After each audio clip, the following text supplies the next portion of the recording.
Voilà, c'est une joie pour nous en tant qu'Église d'accueillir donc Paul Harrison dans ce cadre des échanges de chair de la journée de l'association baptiste, notre union d'église, notre famille d'église. Donc Paul nous vient du Jura bernois. C'est là qu'il a grandi, mais c'est pas toujours là qu'il a servi le Seigneur, puisqu'il a passé plusieurs années dans la région parisienne, à Paris, pour aider, servir nos églises, que ce soit l'église de Ponto, que ce soit pour les églises de Paris Intramuros, l'église de Paris-Sèvres, l'église de Paris-Terne, où il a vraiment eu un ministère complémentaire au service de plusieurs églises. Et quand j'étais moi-même à Paris à l'église du Tabernacle, on a aussi eu tellement de plaisir à travailler ensemble, à monter des soirées Horizon Dieu, ce qu'on a pu faire aussi ici en juin dernier. Et voilà, Paul est un très cher frère qui a vraiment un cœur pour les personnes, pour l'évangile, pour annoncer l'évangile personnellement aux gens, prendre du temps avec quelqu'un, s'asseoir avec lui. Et voilà, nous sommes très très heureux en tout cas de t'accueillir, Paul. Et donc, alors Paul est revenu maintenant à ses origines. Il est revenu donc dans le Jura bernois et il sert les églises de Tramelan et de Moutier en ce moment. Donc voilà, bienvenue. Donc après la prédication et les chants, Paul nous donnera aussi quelques nouvelles de ce qui se passe en Suisse, dans notre association baptiste. Et plutôt que donner des généralités sur l'association baptiste, on va plutôt se focaliser sur quelques nouvelles plus précises que Paul pourra nous donner. En tout cas, je te laisse la place avec beaucoup de joie, de plaisir. Bienvenue parmi nous.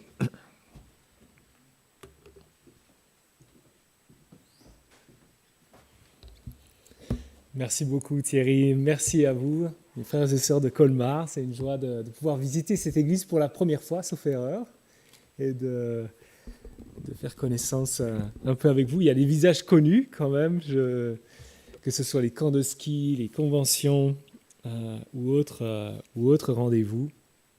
Et puis, si quelques amis de Paris, je vois aussi, qui sont là.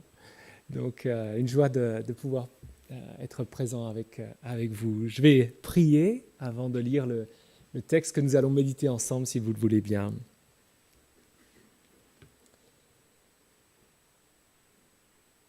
Notre Dieu, notre Père, nous voulons en effet être émerveillés de ta révélation, du fait que tu as voulu te faire connaître, te manifester à nous, au-delà de toute la création qui nous entoure.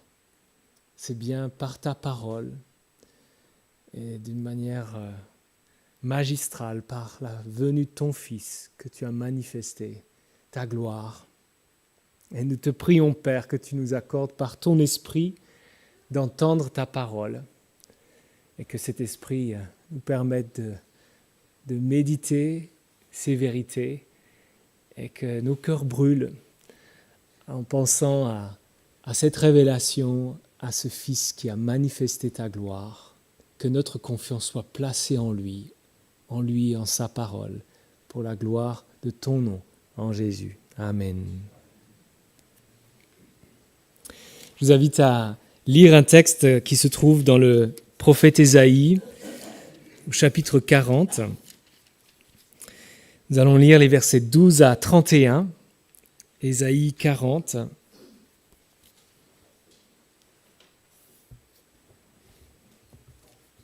Ésaïe 40, versets 12 à 31. Qui a mesuré les océans dans le creux de sa main ?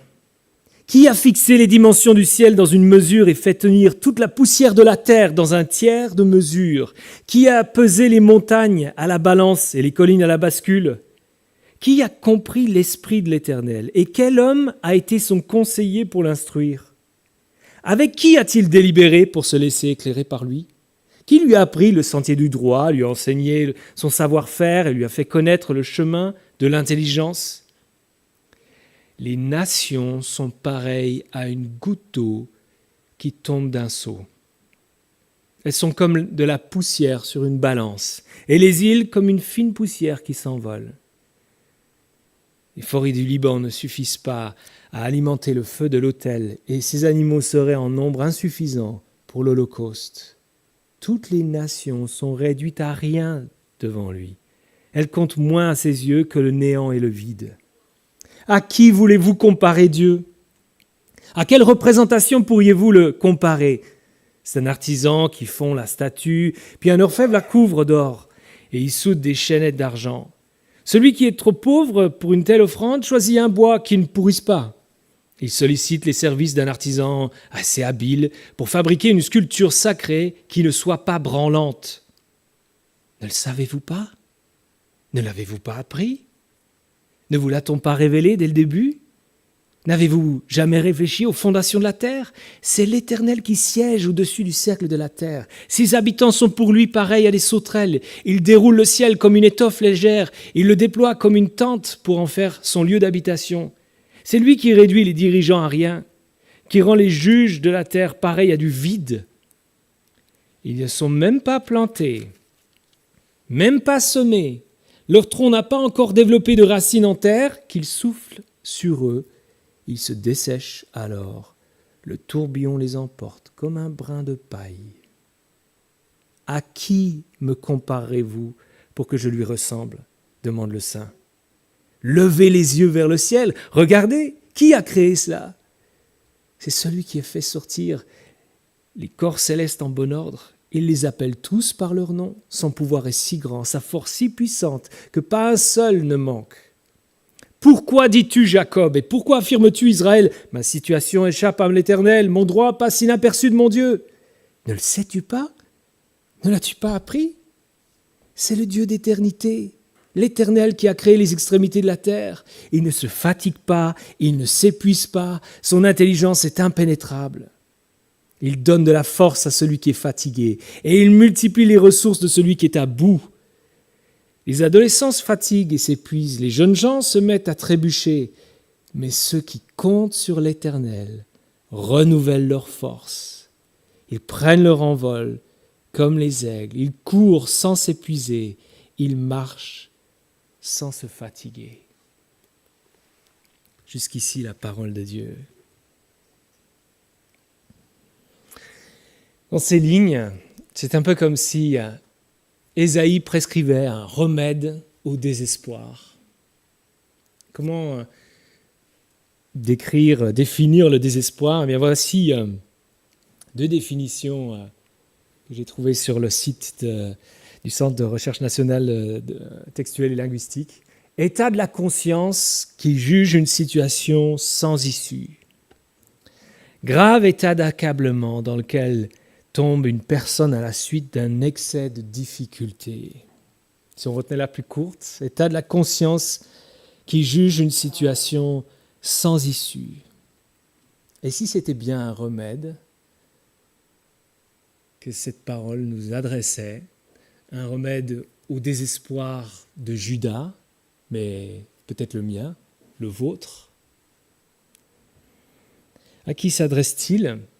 Au peuple du Juda, justement, au 8e siècle avant Jésus-Christ, au chapitre 39, donc le chapitre précédent, Ésaïe vient d'annoncer la déportation du peuple à Babylone. Ils vont être déportés à des centaines de kilomètres de chez eux. Imaginez votre nation, son centre névralgique, le temple rasé, l'armée anéantie. Vous êtes déportés, loin de chez vous, asservis à la nation qui vous a vaincu. On imagine un peu le sentiment de désespoir qui peut les habiter. Et au chapitre 40, Dieu annonce pourtant un tournant. Ésaïe doit annoncer un message de consolation dans les versets 1 à 11. Et comme consolation, Dieu annonce qu'il va lui-même venir. Comment est-ce que le peuple va réagir à cette bonne nouvelle ? Imaginez un hurrah d'acclamation, une joie, un enthousiasme débordant. Eh bien, on lit plutôt au verset 27 un autre état d'esprit. Pourquoi dis-tu Jacob ? Pourquoi affirmes-tu Israël ? ma situation échappe à l'Éternel, mon droit passe inaperçu de mon Dieu. Plutôt qu'une foule en liesse, on a plutôt des murmures, un peuple sceptique. Ah bon? Il ferait ça? Il en est capable? Il peut tenir sa parole? Pourquoi affirmes-tu que ton sort échappe à l'Éternel? Mon droit passe inaperçu de mon Dieu. C'est plutôt ça l'état d'esprit. C'est à un peuple désespéré que Dieu s'adresse. Et en lisant ces lignes, je réalise que je n'ai pas besoin de vivre un exil pour ressentir cette même tentation du désespoir. Et peut-être c'est le cas pour vous aussi. On peut le ressentir face à des situations personnelles, face à la maladie, face à une épreuve qui perdure.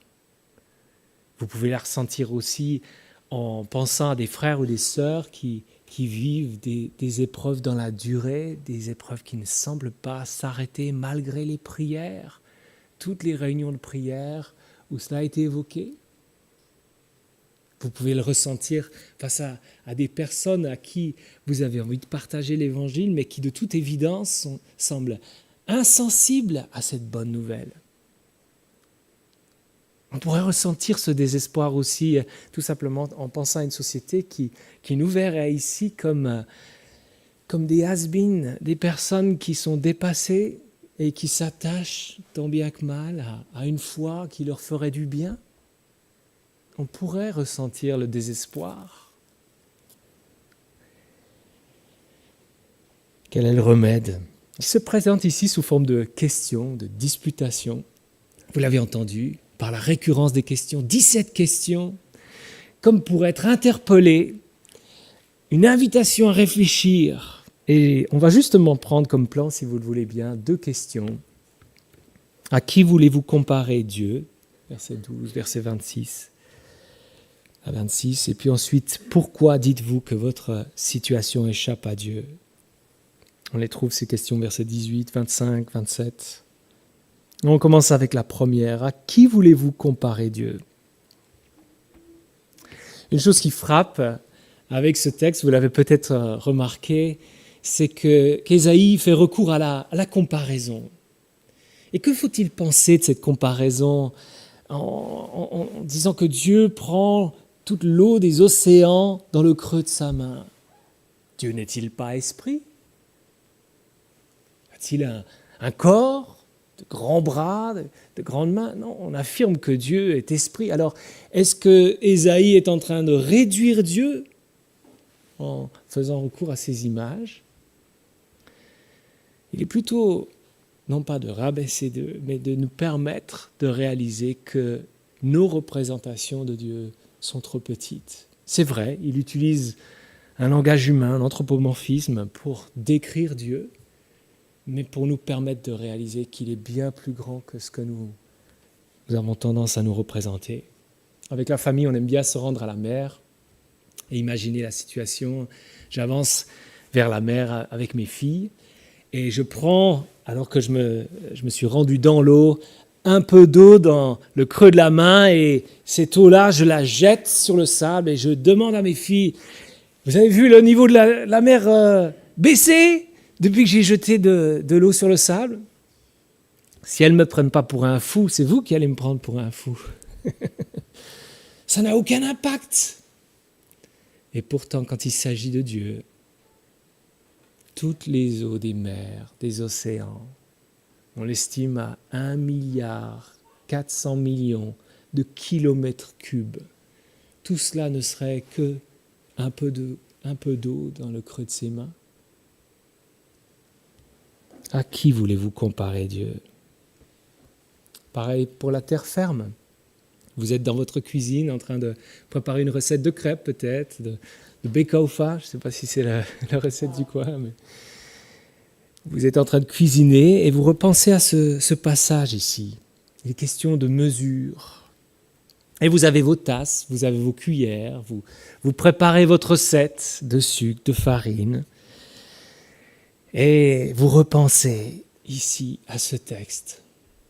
Dans sa mesure, c'est l'univers. Ces doses, ces dosettes c'est tous les sommets des montagnes, c'est les continents. Dans sa balance, il commence par mettre l'Himalaya, la cordillère des Andes, il saupoudre avec les Alpes. Il est l'équivalent d'une pincée de sel. Et pourquoi ces comparaisons ? Une des raisons pour lesquelles Judas a tendance à être désespéré, c'est de considérer que son Dieu a été vaincu par les dieux babyloniens. De toute évidence, si l'armée a perdu, c'est donc les dieux qui doivent en assurer la protection, la victoire. Son Dieu est inférieur au Dieu babylonien. Mais qui est Dieu ? C'est lui le créateur de l'univers. Dans la religion babylonienne, il y a aussi un mythe de la création, mais c'est autre chose que la Genèse. Le dieu Marduk fait face à des difficultés, à des obstacles. Il doit demander conseil au Dieu de la sagesse, Séa, pour savoir comment faire. Mais vous entendez, Ésaïe, quel homme, versets 13 et 14, a été son conseiller pour l'instruire ? Avec qui a-t-il délibéré pour se laisser éclairer par lui ? D'accord, Dieu est le Dieu créateur de toutes choses, mais que dire de la superpuissance, la puissance militaire ? On l'a bien vu à l'œuvre, non ? Pour lui, les Babyloniens ne représentent qu'une goutte d'eau qui tombe d'un seau. Vous avez entendu ? J'ai cru entendre dans les toilettes, dans les sanitaires à l'entrée, j'ai cru entendre une goutte d'eau tomber. Imaginez, c'est la puissance militaire des États-Unis qui vient de faire du bruit. Plouc. Et là, c'est la puissance, toute la puissance militaire de la Chine qui vient de tomber dans le lavabo. Pour Dieu, toute la puissance des Babyloniens et toutes les superpuissances du moment à l'heure actuelle ne sont qu'une goutte d'eau qui tombe d'un seau. Toute la menace qu'il représente. À qui voulez-vous comparer Dieu ? À quelle représentation pourriez-vous le comparer ? Verset 18. Ésaïe multiplie les images pour nous aider à nous en souvenir. Imaginez la scène, je me rends à Lidl ou à Intermarché et j'ai pris des fruits, ils sont mis sur la balance et je dis à la caissière « Stop ! Stop ! Il y a de la poussière sur votre balance. Moi, je ne veux pas payer plus que mes fruits. » La caissière me prendrait pour un fou, là encore. Ou toutes les personnes qui seraient dans la file d'attente. Un peu de poussière, c'est insignifiant. Eh bien, c'est toutes les nations. Ça, c'est le poids des nations devant Dieu. Ils sont insignifiants, comme de la poussière dans sa balance. Est-ce qu'il y a de la concurrence pour Dieu ? Alors, parlons concurrence. Au verset 20, Ésaïe évoque l'histoire d'un très bon artisan qui choisit les meilleurs matériaux pour fabriquer une idole, une statue. Et c'est quoi son souci principal ? Le souci principal de cet artisan, c'est qu'elle ne soit pas branlante. Ça, c'est son souci en produisant son idole. Et le résultat, c'est qu'elle est bien stable. Elle n'est pas branlante. Mais quel est le résultat ? Eh bien, il a justement affaire à une statue qui est dans l'immobilisme. C'est tout le paradoxe. Il veut de la stabilité ? Il en aura, mais ce sera l'immobilisme. Et c'est pareil avec toutes les idoles que nous construisons, n'est-ce pas ? On recherche de la stabilité dans le bon investissement, dans le bon projet de construction ou de patrimoine. On recherche la stabilité dans notre situation professionnelle ou dans notre famille. On la recherche, on la veut. Mais si le résultat, au final, quand la crise vient, c'était précisément l'immobilisme, l'incapacité à agir, l'incapacité à nous relever, à nous restaurer, parce que précisément, ce sont des choses inertes. Il ne s'agit pas du Dieu vivant et vrai. Le problème de Judas, c'est le nôtre, n'est-ce pas ? On se construit des idoles à notre image, plutôt que de réaliser que c'est lui le Créateur qui nous a fait pour être son image. C'est lui qui règne sur l'univers. En nouvelles, on entend régulièrement parler de Biden, de Trump, on se demande qui va être le suivant, ou le prochain président. Il y a Xi Jinping et Poutine. Allons-y. Que valent-ils face à Dieu? Allez, on les met sur le ring en quelque sorte. La réponse ne tarde pas. Zéro. Ils valent rien du tout. C'est le néant. À peine semés. Ils sont comme une semence en terre qui va germer pendant un temps, mais qui va rapidement disparaître, comme de la paille séchée, et disparaître. Verset 24. Et Dieu repose la question, à qui me comparez-vous pour que je lui ressemble? À la recherche de grandeur. Et hier, en rentrant tard le soir, j'ai regardé les étoiles. À la recherche de grandeur, on pourrait, à la manière peut-être des Babyloniens justement qui s'intéressaient aux astres, se tourner vers les astres et se dire, là, il y a de la grandeur. Là, il y a de la grandeur.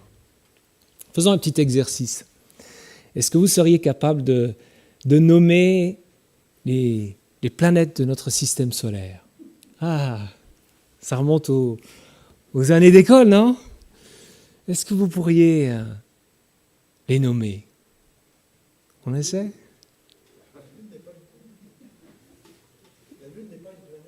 La Lune n'est pas une planète. On l'enlève. Allons-y pour les autres. Mercure. Très bien.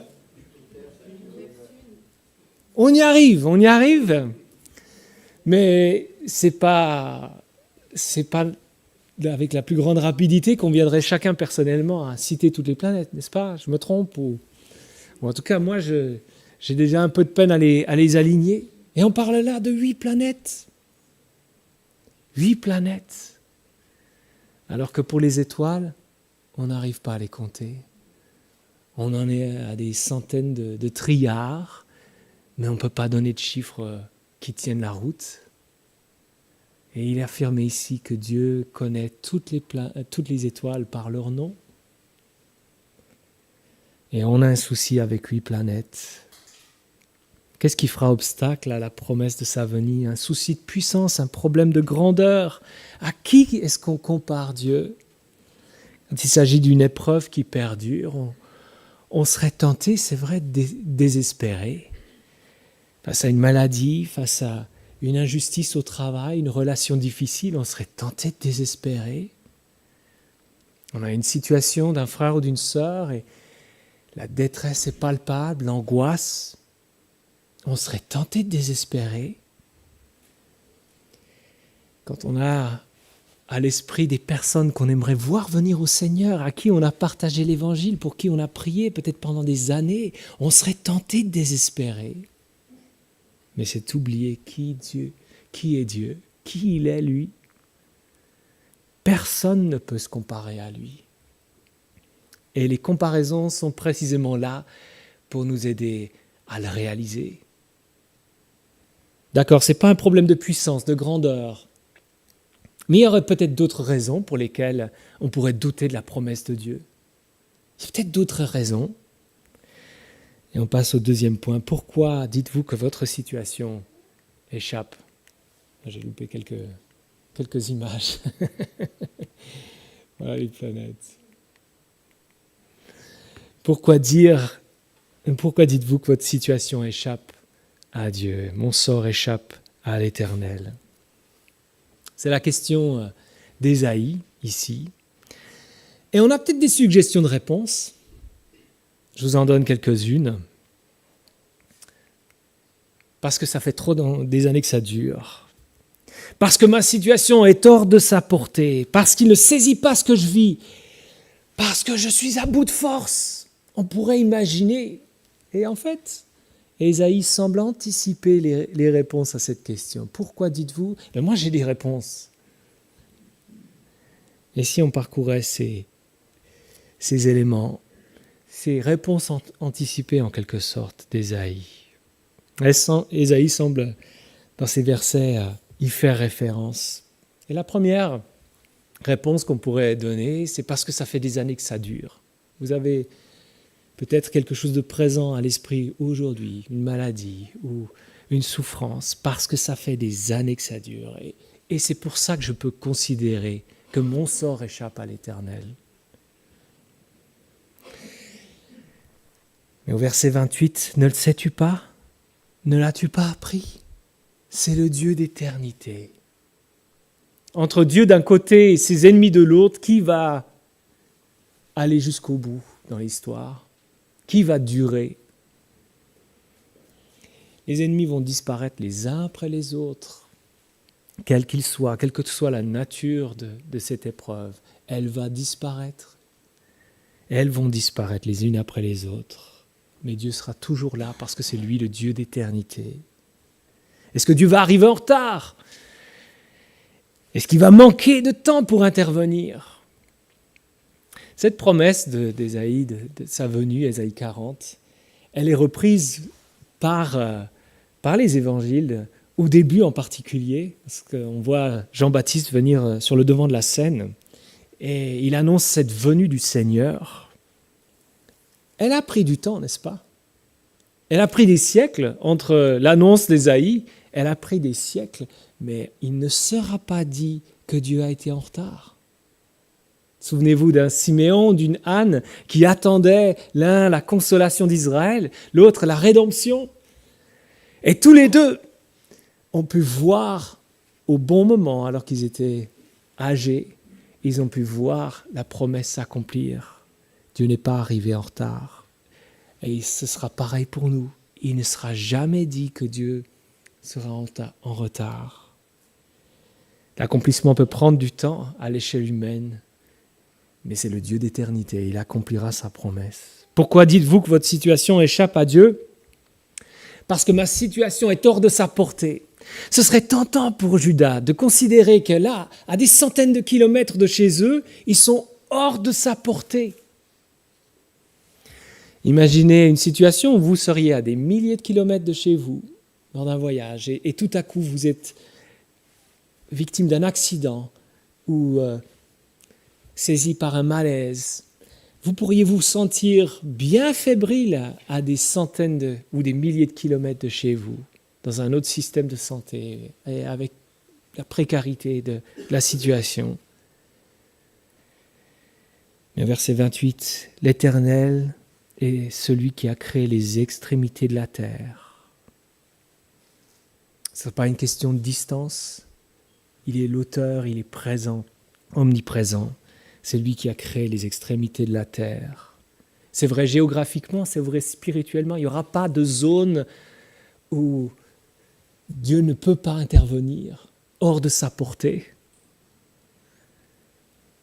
Ce n'est pas une question non plus de ressources, il ne se fatigue pas, il ne s'épuise pas.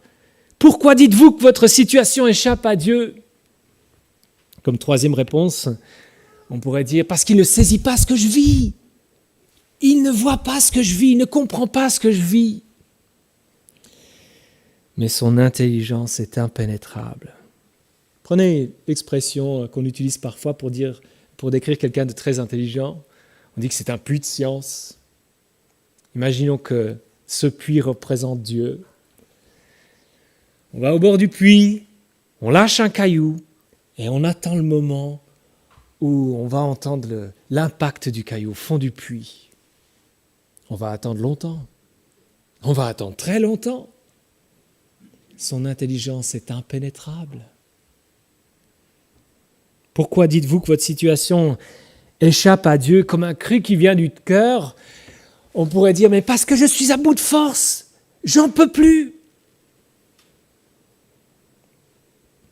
Ésaïe l'a aussi anticipé, verset 29, « Il donne de la force à celui qui est fatigué et il multiplie les ressources de celui qui est à bout. » Il prend l'illustration des jeunes gens de son temps, les plus robustes, les meilleurs athlètes.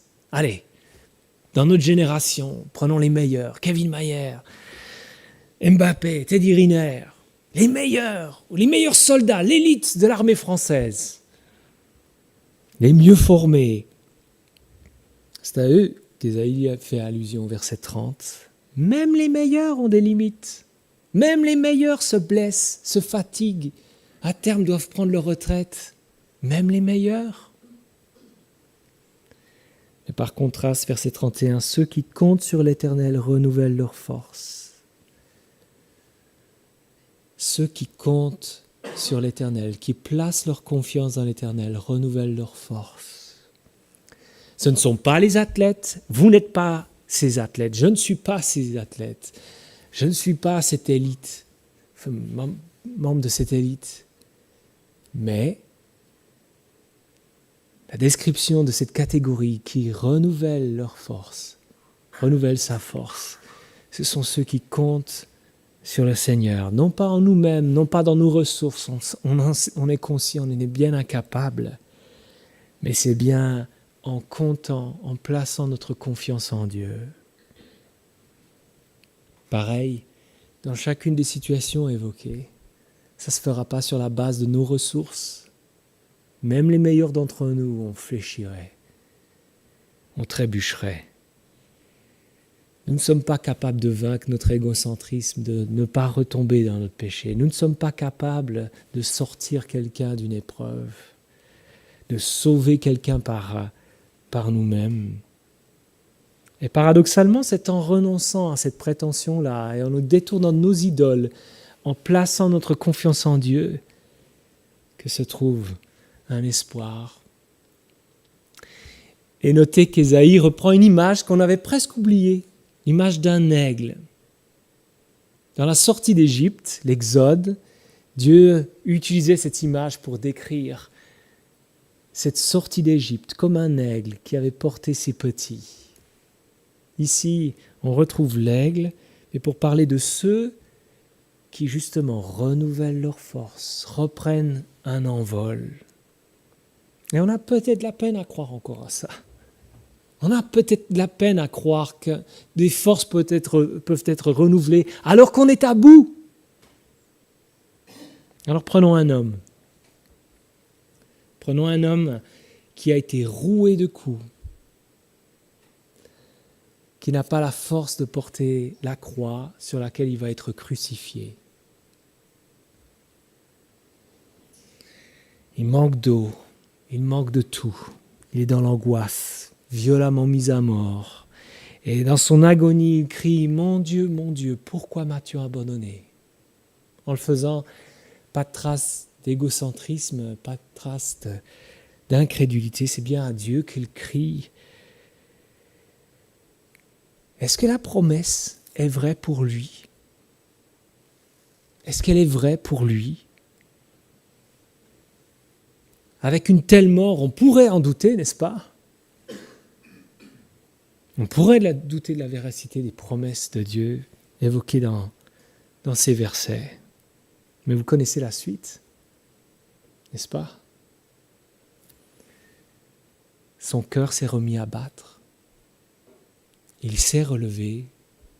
Il est bien ressuscité. Et Jésus est vivant, assis à la droite de Dieu. Et si c'est vrai pour lui, c'est certainement vrai pour nous aussi. Je vous invite à la prière.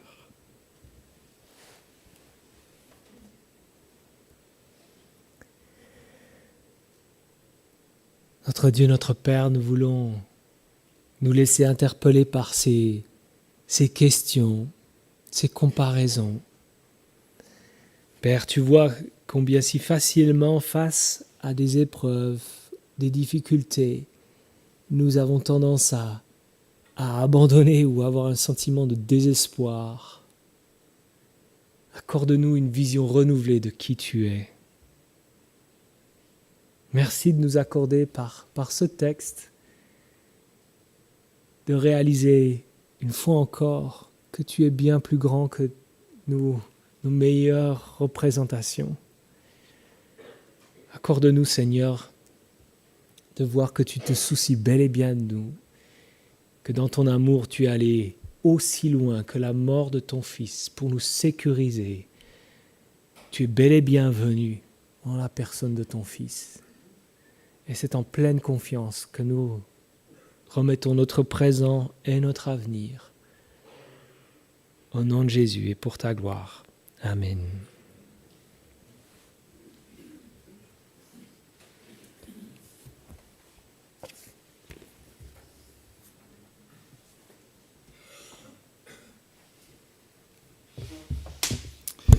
Merci beaucoup pour cette invitation à une confiance renouvelée, en nous rappelant que notre Dieu garde toujours ses ressources pour chacun d'entre nous. Nous voulons chanter ensemble un chant qui a été préparé, donc nous voulons faire écho donc à cette prédication aussi par le chant de ce cantique. Règne en moi, Dieu puissant, règne en moi, qu'il puisse apporter vraiment sa présence, son réconfort, son espérance toujours dans chacune de nos situations.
Merci, je vous invite à vous asseoir. C'est vraiment notre prière que le Seigneur puisse régner sur toutes choses en nous.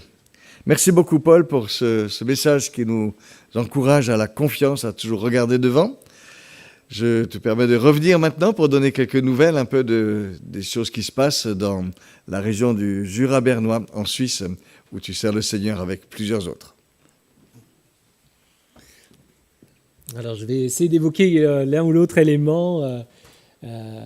C'est vrai que moi, j'arrive depuis août dernier dans les églises de Tramelan et de Moutier, donc je n'ai pas eu encore une vision complète de la situation, mais de manière générale, je dirais que dans les forces, on voit des églises qui sont là avec une solidarité entre les membres, entre les frères et sœurs, depuis des années déjà, et une belle solidarité qui se voit aussi dans une générosité dans les œuvres missionnaires, en faveur des œuvres missionnaires, dans l'annonce de l'Évangile, bonne collaboration aussi avec les autres églises, d'autres familles d'églises dans la région du Jura bernois. Donc il y a les églises de Bienne, de Cours, de Tramelan, de Moutier dans le Jura bernois. Il y a aussi l'église de Genève.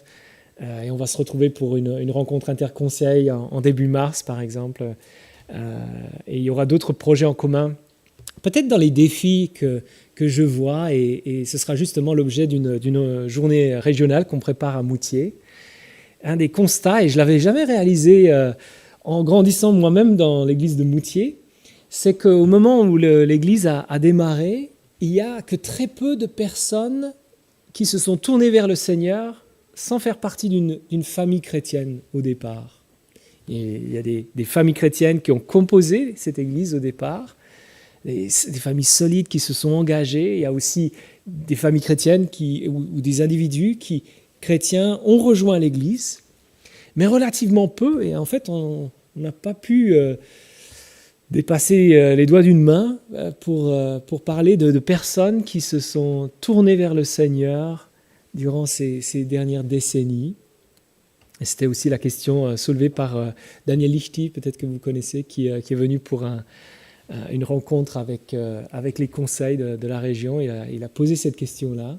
Est-ce qu'il y a des personnes qui se sont tournées vers le Seigneur hors contexte d'église, ou famille chrétienne plutôt? Et on n'arrivait pas à donner de chiffres ou de personnes. Et c'est peut-être pas la réalité que vous vivez ici, mais il me semble que ça va être un des défis de voir que Dieu est à l'œuvre pour permettre de nouvelles naissances, même hormis la transmission de cette bonne nouvelle dans le cadre de sa famille. On se réjouir. Moi-même, j'ai bénéficié de l'enseignement de mes parents qui m'ont transmis cette bonne nouvelle. Mais pour l'avoir vu à Paris, justement, des personnes qui n'ont pas cet arrière-plan-là peuvent saisir cette bonne nouvelle, vivre ce changement radical. Et une prière, c'est qu'on puisse être encouragé par le fait de voir cela et d'avoir l'audace dans l'annonce de l'Évangile. Je pense qu'il y a peut-être une certaine réticence à froisser, à ne pas vouloir pas vouloir s'imposer. Il y a un peu la culture du consensus et puis de respecter la zone privée. On évite les sujets sensibles, politiques et foi. Et c'est peut-être aussi le cas ici. Mais j'y vois là un défi et en même temps une opportunité dans le fait de réaliser cela et de prier que Dieu ouvre une porte pour sa parole dans la région. Voilà quelques éléments. Je ne sais pas s'il y a d'autres. C'est bon.